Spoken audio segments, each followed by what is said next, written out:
Et bonjour à tous et bienvenue pour ce dernier rapport de bataille du tournoi, enfin de la rencontre à l'Indicible avec un petit peu de retard, mais on va y arriver. Et donc dernière partie, pour rappel, après donc une première grosse victoire et une légère défaite contre notre ami Neiko.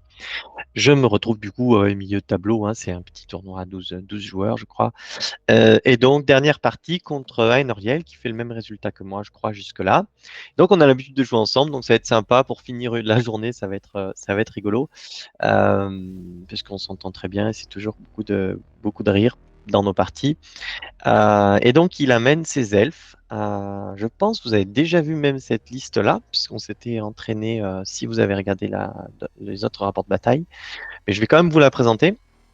Donc, voilà sa liste à 1500 points. Du coup, deux régiments du garde du palais, euh, des elfes tout à fait classiques qui tapent. Ça ressemble à du paladin, je trouve. Ça ressemble vraiment à du paladin, sauf qu'ils ont élite en plus, quoi.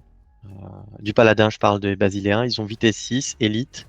Voilà. Donc c'est tout à fait classique, ça tape bien. C'est bien, c'est très bien pour tenir la ligne et faire un petit peu mal quand il y a besoin. Ensuite, une unité de garde maritime et deux unités de sentinelle. Donc, ça fait trois unités de tireurs. Une unité de tireur à 5 plus, deux unités de tireur à 4 plus, les deux avec élite, comme d'habitude. Et petite subtilité, l'ordre de présence imposante sur les gardes maritimes, ce qui leur donne une PU de 4 et qui peut apporter un avantage considérable selon le scénario, donc intéressant. Et ceux-là, vous le savez, ils ont un petit peu tout. Ils sont à la fois lanciers et tireurs, donc ils ont la règle phalange. Ensuite, on a deux régiments de chevaucheurs de Drake. C'est de la cavalerie volante, là, qui fait bien mal. Mais cela, c'est la version régiment, donc il n'y a que 9 attaques. Pourquoi? Parce que donc on avait une limite sur ce tournoi, je vous le rappelle, de 250 points par unité. Et donc, il ne pouvait pas le passer en horde. Donc, il a joué deux petits régiments de ce type-là. Ensuite, une troupe, pardon, de chars de guerre. Euh, c'est 8 attaques, mêlée 4, avec brutal, charge 2, élite, et des petits arcs quand même à noter, avec 4 tirs à 5 plus, et les bottes de marche, donc pour pouvoir aller dans un terrain si besoin. Ensuite, un noble héros sur char, donc lui agile, qui fait un petit peu électron libre. C'est lui qui avait notamment contre mon trident dans la partie où j'avais beaucoup souffert, avait récupéré l'objectif et que avait tout, ça avait vraiment été une épine dans le pied pour moi, celui-ci. Donc voilà, euh, un petit perso comme ça et un porte-étendard parce qu'à ce format-là, c'est tout à fait pertinent. Pour 60 points, c'est très motivant. Et en plus, il y a une aura de déchaînement mêlée 3, ce qui est bien pratique avec les unités pour taper. Voilà, donc ça mène à 10 unités et une PU de 1, 2, et 4 parce qu'il y en a 2 ici, ça fait 6. 6 et 4, 10. 10, 16. Et bah, ça fait tout pile 20. Donc c'est plutôt très bien hein, pour une PU de 20 à ce format-là. Donc voilà ce qu'il en est pour la liste. Allez, on attaque.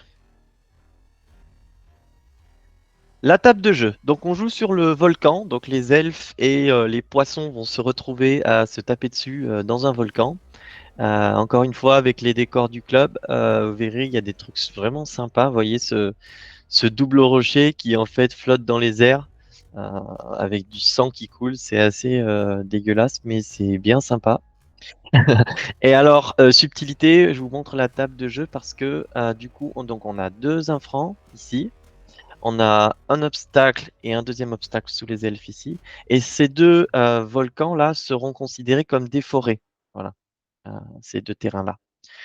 Une colline, et puis un autre terrain infranchissable ici. Je crois qu'il y en a un dans ma zone de déploiement aussi que je vous montrerai juste après. Donc je me souviens plus exactement qui choisit le côté, mais de toute façon c'est assez symétrique, donc c'est assez peu important. Si quoi qu'il arrive, il aura une colline dans sa zone de déploiement avec ses tireurs, donc il sera de toute façon content, et moi non. Euh, mais, euh, mais voilà. Et donc, on va jouer sur le scénario invasion. Donc, au moins, pour finir un tournoi, c'est pratique parce qu'on n'a pas besoin, on peut poser le cerveau un peu. Euh, Donc c'est très simple. En fait, il faut aller chez les autres et puis on compare la puissance d'unité euh, des unités qu'on a réussi à passer de l'autre côté de la moitié du terrain. Allez, donc le déploiement. Qu'est-ce que je fais?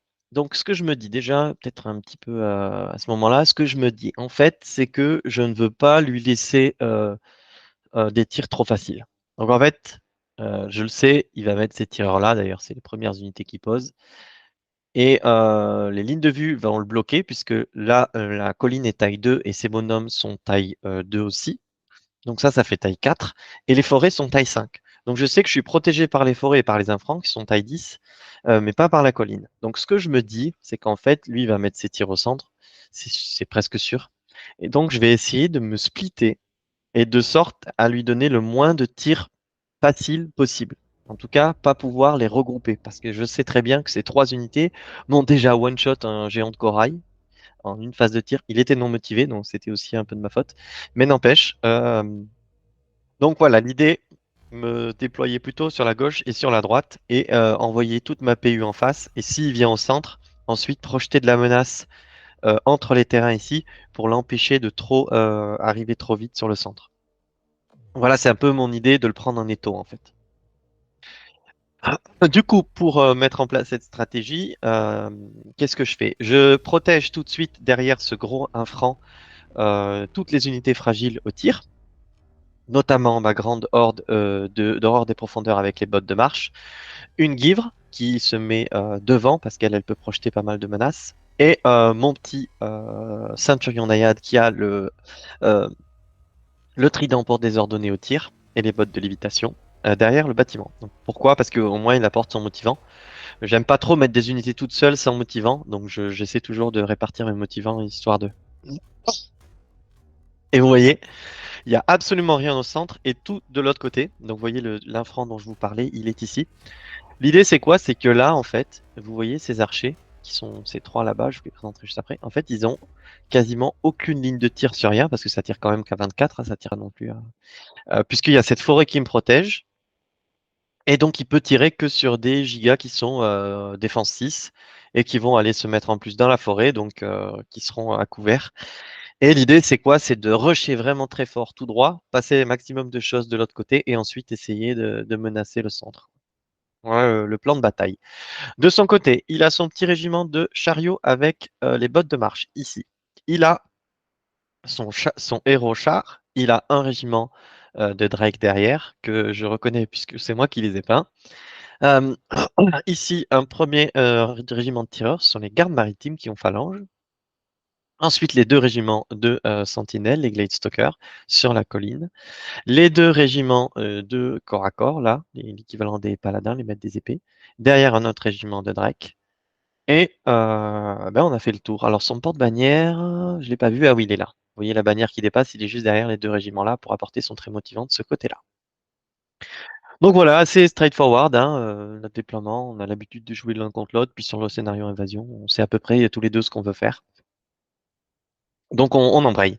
Et donc je gagne le tour 1, je gagne le choix du tour et j'en suis bien content parce que j'ai envie d'avancer tout de suite sur le scénario invasion, de me projeter là-bas et de réduire la distance qui nous sépare pour éviter de souffrir trop longtemps de ces tirs. Parce que je sais ce qu'ils sont capables de faire ces tirs et j'ai pas envie d'en subir trop longtemps. Donc ce que je fais, c'est que je fais 14 tout droit déjà avec le géant. Même pas besoin de réfléchir. Ici, on avance, on se met à couvert de la forêt, on met deux unités dans la forêt pour aussi avoir un couvert. On garde le trait motivant ici. Donc le seul qui est pas motivé, c'est lui, mais je sais que là, il peut pas être touché ce tour-ci parce qu'ils peuvent bouger que de 5 et pivoter, il sera beaucoup plus de 24.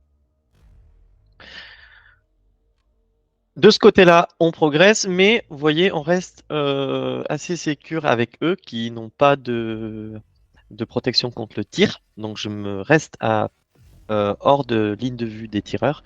La guivre qui a furtif se permet de bouger un peu et de ne pas être en vision de tous les trois régiments et avec un mouvement nécessaire. Donc voilà, s'il veut vraiment là-dessus, il faudra disons, qu'il s'engage fortement dans un côté de la table. Donc c'est ça qui est pas mal aussi quand on fait cette stratégie de couper son armée complètement en deux, si on est en capacité de le faire, c'est que l'adversaire va devoir décider certaines unités si elles vont d'un côté ou de l'autre. Et donc si nous on a des bonnes capacités de projection, moi ces deux-là c'est le cas, Lui, il a les bottes de lévitation, il peut aller à 12 et c'est un indépendant. Et lui, il va à 18 agile. Donc, si jamais j'ai besoin de me projeter sur le centre, je peux le faire très rapidement. Et donc, lui progresse assez fortement. Je le laisse à distance de charge de ces chars qui est en face là-bas, en me disant, écoute, si tu les charges, tu perds l'unité parce que lui, il tombera pas en un tour. Hein. Il est défense 5 et en face, c'est 8 attaques. Et en plus, il a entrave, donc il est assez safe. Donc, il prendra un petit coup, mais en plus, il a sa régène. Donc, voilà, pourquoi pas. Et donc, je laisse une possibilité un peu un appart. Hein. Si jamais il y va, ben, moi, je fais des contre-charges avec ces éléments-là et on devrait les tomber en un tour. Et ça me va bien. Ok, bah, donc c'est déjà son tour 1. C'est une partie qui est allée assez rapidement, hein, vous allez le voir. Du coup, le rapport de bataille sera aussi également court. Du coup, il progresse un petit peu ici, il se met hors de portée de la guivre. Il progresse un petit peu ici, hors de portée de la guivre. Ici, il protège de la menace, histoire d'avoir une ligne de vue si jamais je m'engage dans cette direction-là. Et les gardes maritimes progressent dans ce sens-là, mais ils n'ont pas la distance pour aller jusqu'à la forêt. Donc là, ils verront rien ce tour-ci. Là, par contre, il se décide et il dit, bon, à un moment donné, il faut quand même que j'essaie d'envoyer des éléments de l'autre côté de la table. Il n'y a personne au milieu, donc il fait un double de son mouvement avec un régiment de sentinelles. Et avec l'autre, il fait 5 et il pivote pour pouvoir tirer euh, entre la forêt à gauche, là-bas, sur mon flanc gauche, sur la guivre, sur le petit perso. Ici, ils viennent se protéger juste derrière l'obstacle avec le porteur de la grande bannière derrière. Et là, ils restent en support pour pouvoir contrecharger si besoin. Donc assez rapide finalement, il se passe pas énormément de choses. Ah oui, et là, ils regardent du côté du géant pour pouvoir anticiper si besoin. Euh... Oula, c'est allé très très vite. Mais donc c'est mon tour. Et donc il va se passer pas mal de choses. Et là, c'est allé un peu vite sur les photos, mais je suis désolé. Donc en fait. Il y a le, les deux dont je vous avais dit qu'ils sont capables de se projeter très rapidement. Ils repiquent tout de suite au centre. Donc, histoire de mettre un peu dans le vent, au moins pour un tour, ces unités qui sont assez puissantes de ce côté-là. La guivre est protégée par la forêt et lui est un petit peu dans la forêt. Donc, il est en visu si besoin de pas de cette unité-là, mais des drakes, mais qui seront gênés. Et lui, avec 9 attaques, il craint pas trop. Donc, il se met ici. Ce qu'il fait, c'est qu'il utilise son trident pour désorganiser. Vous voyez le petit dé qu'il y a derrière là-bas. Donc il arrive à les désorganiser. Donc ils pourront pas tirer cela. Et la guivre, en fait, on l'a pas bien vue. Je sais pas s'il y avait. Elle était ici dans la forêt et en fait, elle a pris la charge de flanc parce qu'à 18, ça va très très loin. Sur le régiment de Glestoker qui s'était un petit peu trop avancé, il n'avait pas anticipé ça. Et eh ben one shot. Alors la guivre, elle s'est défoncée, c'était pas motivé, il suffit d'un bon jet de morale. Donc 12 attaques à 3 plus, je dois en passer 8, à 2 plus, je dois en passer 7 points de vie. Et ça, les Gladestalkers, ça doit être du 14-16. Donc il faut faire du 8, quoi. Du 8 ou du 9 selon le nombre de blessures. Et puis qu'une fois, grâce au fait que ce soit pas motivé. Et donc je l'ai fait. Donc ça, c'est une super nouvelle. Et de ce côté-là, bah, on vient sortir, vu qu'il n'y aura pas de tir ce tour-ci quasiment, puisqu'il y en a un qui est désorganisé et l'autre qui est mort, eh bien, on se permet de sortir les gigas du terrain pour éventuellement une prochaine charge, éviter d'être gênés, en tout cas par cette forêt. Eux restent en support ici en cachant le petit euh, émissaire naïade qui est à portée à 9 pas de tout le monde pour son très motivant et les autres gigas qui vont bénéficier de leur agilité pour pouvoir faire un déplacement bah, presque en crabe, hein, vous voyez, dans ce sens-là. Et là, on a déjà des unités dans la moitié adverse. Et le géant, lui, fait 7 et vient se positionner de cette manière-là. Voilà, pour le moment, la stratégie se passe bien. J'ai cette petite charge qui a été très favorable et là, je suis plutôt content de la tournure des choses. Du coup, la guivre se reforme, vous voyez, de manière à être hors de ligne de vue et quand même à pouvoir voir tous ces éléments-là et eux également. Donc, elle pourrait être chargée, hein, la guivre, mais bon, on accepte la punition puisque voilà, c'est le moment d'échanger des pièces Pour moi, j'ai pris un avantage en commençant par échanger une grosse pièce. Enfin, en tout cas, que moi je considère comme une grosse pièce parce que je déteste jouer contre ces unités-là. Donc, je suis bien content. Donc, il décide de pas la charger, la give, mais plutôt de lui tirer dessus. Donc, il met 5 points de vie au tir sur la givre et 3 points de vie au tir sur la horde qui est de l'autre côté de la table, tout à l'extrême gauche. Et il prend la charge avec les deux régiments d'épéistes sur la horde de Giga. Moi, je suis défense 6, j'ai pas trop peur. Parce qu'ils ont que force 1, donc ils vont blesser sur du 5. C'est 24 attaques à. En plus, ils seront gênés parce qu'ils sortent de l'obstacle. Donc 24 attaques à 4+, il doit en passer 12 et à 5+, il doit faire ouais, 4-5 points de vie, c'est stats, hein. Et moi, je suis motivé, donc ça, c'est pas un problème, c'est du double 6 deux fois. Voilà, et du coup, ça va très vite, hein, je suis désolé, mais il n'y a pas énormément de photos. On a été aussi un petit peu coupé parce qu'il y a ma famille qui est venue nous voir pendant le tournoi, c'était bien sympathique. Du coup, là, eh ben, je fais punition, hein. Le fait qu'il ne soit pas passé, ben, ceux-là avec la givre contre-charge cette unité-là et ces deux contre-charge celle-ci avec les nouvelles règles.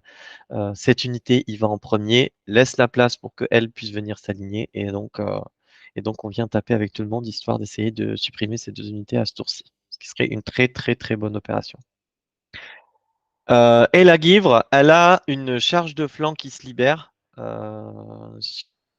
les chevaucheurs de Drake, et donc ça me va bien. Donc elle y va pour commencer à les taper pour que le géant puisse les terminer au tour d'après. Ici, on statu quo pour le moment, on n'a pas besoin, ça se passe tellement bien de l'autre flanc qu'on n'a pas tellement besoin d'attaquer de ce côté-là. Et lui, il a une charge disponible sur le porteur de la bannière en plein milieu et hors de ligne de vue, et donc il va pas se faire prier, il y va. Il n'est pas très solide. Ça n'aura pas non plus un grand intérêt d'aller taper ce mec-là, euh, mais disons que je suis safe et je vais faire un petit peu de points de vie, donc ça me va bien. Voilà. Ah oui, et il récupère des points de vie grâce à sa régène. Ah non, même pas. Je n'arriverai pas à le régénérer. Ah ouais, non, pardon, c'est que je l'ébranle. Donc il n'y a pas les points de vie écrits ici, mais il sera ébranlé. Ici, on fait 9 points de vie avec les 12 attaques de la guivre. Donc on ébranle le petit régiment parce que ça n'a pas un gros moral. Donc ça, c'est super bien parce que du coup, ils vont vraiment pas rien pouvoir faire au prochain tour. Ici, on met 12 et 5, 17 points de vie sur cela, double 6 sur le jet de morale, donc on n'en parle plus. On se reforme comme ça. Et sur ceux d'à côté, pareil, on fait 14 points de vie et 6 sur le jet de morale, donc c'est suffisant. Et donc on se reforme comme ça. Donc la table ressemble à peu près à ça à ce moment de la partie. On est c'est mon tour 3, je crois.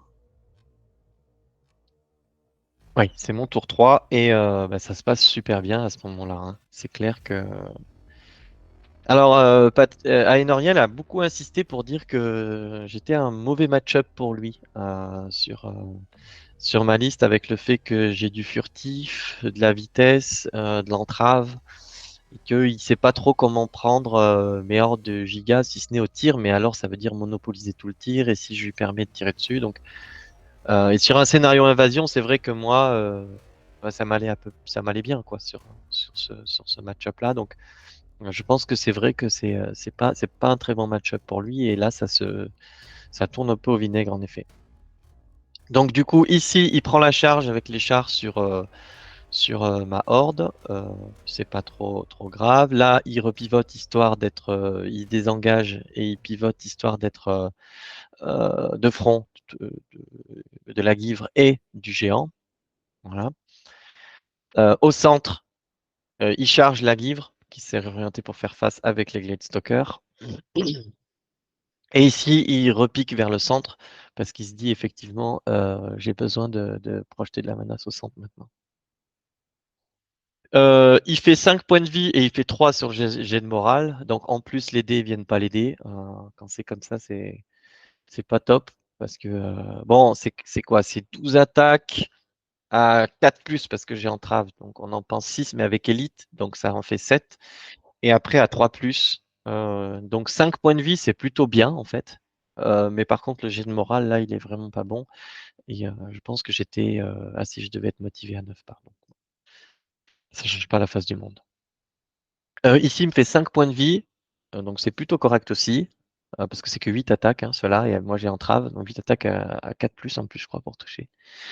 Euh, donc c'est plutôt bien. Ah non, parce que j'en avais perdu, pardon, 3. Donc il me fait 2 points de vie, donc c'est à peu près stat, je pense. Mais par contre, il les ébranle avec un bon jet de morale, puisque ça c'est 16-18, donc il doit faire double 6, hein. Il fait double 6 pour les ébranler. Donc ça c'est chouette pour lui, mais bon, moi j'ai Fury. Donc c'est chouette pour lui, mais on s'en fiche en même temps. Donc c'est pas, en fait, on s'en fiche d'avoir de la chance là où ça compte pas, quoi. La Guivre, elle voit qu'eux sont sur 9 points de vie, elle se dit, ben en fait, le géant, il va pouvoir s'en occuper tout seul, donc elle fait demi-tour, et le géant lui charge, à mon tour, pardon. Ici, contre-charge. Ici, double charge, donc la Guivre part également grâce à son agilité, et donc j'ai une double charge des 2 ordres de giga. Ici, on vient rester en support dans l'autre moitié de terrain, lui toujours à 9 pas des deux. Voilà, ça j'ai déjà montré. Et voilà. Et la Guivre, du coup, est venue charger cette unité-là grâce à un pivot à 90, puis un autre pivot à 90. Et lui, pareil, il charge cela en arrière-ligne. Il laisse le porte-étendard et il veut leur empêcher de voler. Et il se dit, bah, si je peux les bloquer ici avec mes attaques au corps à corps, pourquoi pas? Donc voilà, en fait, on vient avec ces 2 unités rapides de projection bloquer la progression du reste de son armée, histoire qu'on arrive à terminer les unités de l'autre côté et pour ensuite apporter le renfort en fin de partie. Donc franchement, tout se passe bien, on a vraiment tout qui se goupille bien dans cette partie. C'est un peu à sens unique.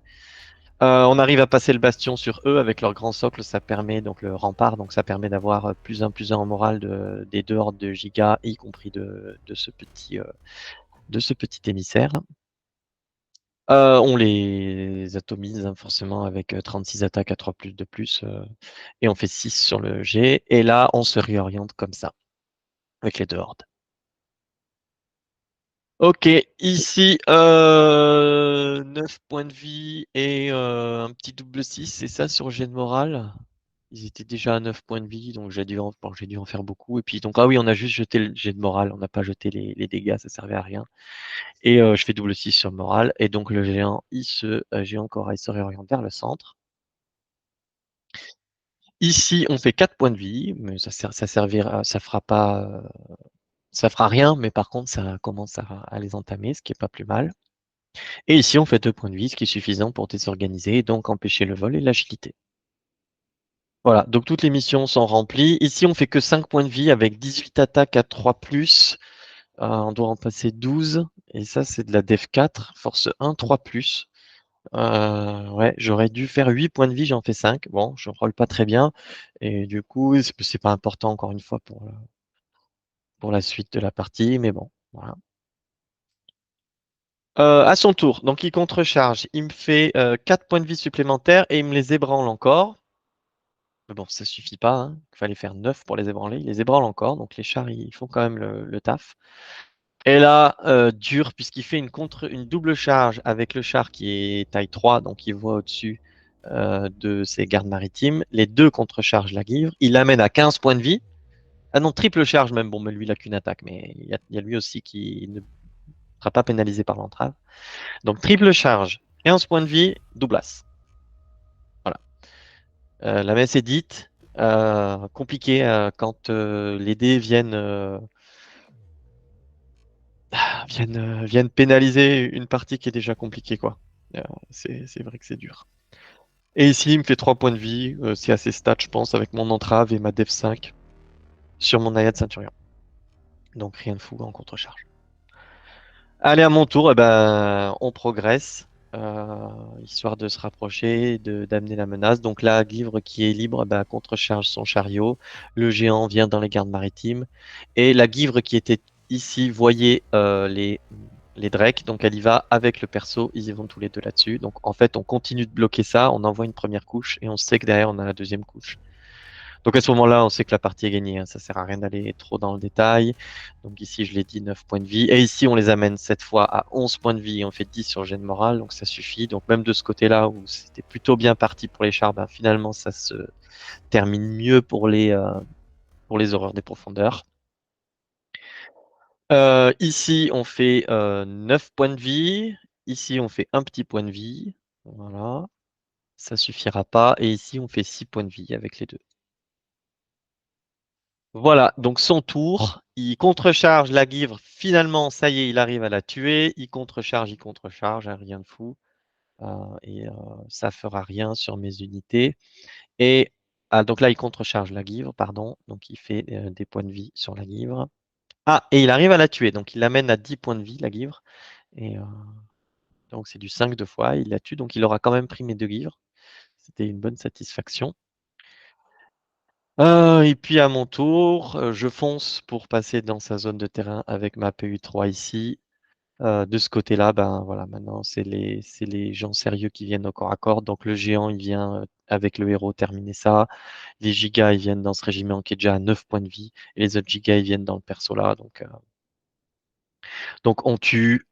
Ici, on se reforme comme ça, évidemment. Ici, on tue, on se reforme comme ça. Et je crois que c'est terminé. C'était la dernière photo. Donc là, je fais 6 points de vie, mais je le tue pas. Ah si, je le tue, je crois. Donc voilà, c'est la dernière photo. Il n'y en aura pas d'autres parce que ça finit où moi j'ai. Je crois que même je le tue à la fin, celui-là.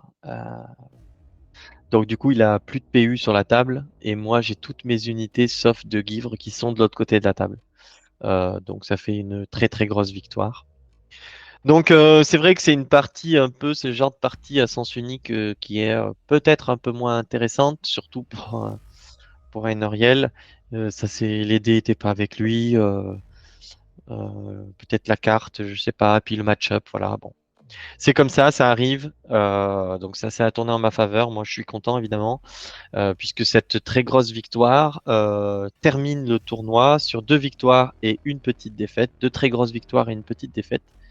Et du coup, le goal average, l'attrition que je prends sur les points de scénario, puisque je fais maximum de points de scénario à mes 2 grosses victoires, va me permettre de prendre la 3e place du tournoi, donc d'être sur le podium, parce qu'il y avait une égalité à la 4e place.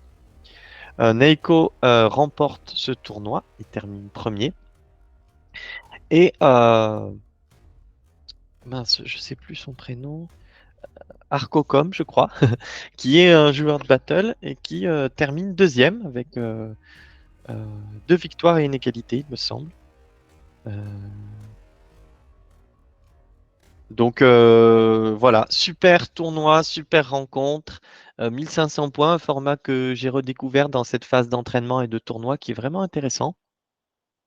Et bah, ma liste, comme d'habitude, qui roule, hein. Franchement, je fais que 2 victoires sur 3. C'est ma première défaite avec mon trident, hein, contre Neikos. Donc maintenant, je suis à 16 parties, 15 victoires et une petite défaite. Et qui, franchement, aurait pu, si vous avez regardé le rapport de bataille, aurait très bien pu être une victoire si on avait suivi les règles. Mais voilà. En tout cas, je suis vraiment très content de cette liste. Et j'hésite encore. Je vais lancer un petit sondage d'ailleurs sur la chaîne. J'hésite encore à amener le Trident ou l'Alliance du Nord à mon prochain tournoi, donc le Mouton Noir début avril, en 2300 points, qualificatif pour les Masters, donc qui sera une vraie épreuve du feu en fait. Hein, j'en ferai pas beaucoup dans l'année, peut-être un, peut-être deux, et encore, je suis pas sûr. Donc j'ai besoin de bien performer. Je suis serein avec cette liste-là, je la maîtrise avec mon Trident. Je suis un peu moins serein avec l'Alliance du Nord, mais j'ai l'impression que j'ai plus de potentiel avec l'Alliance du Nord. Selon le match-up, voilà. J'avoue que sur le Trident, si j'ai du full tir en face, ça va faire très mal. Parce que j'ai beau avoir 6 à 8 régiments de petites horreurs des profondeurs, ils peuvent vite tomber contre pas beaucoup de tirs.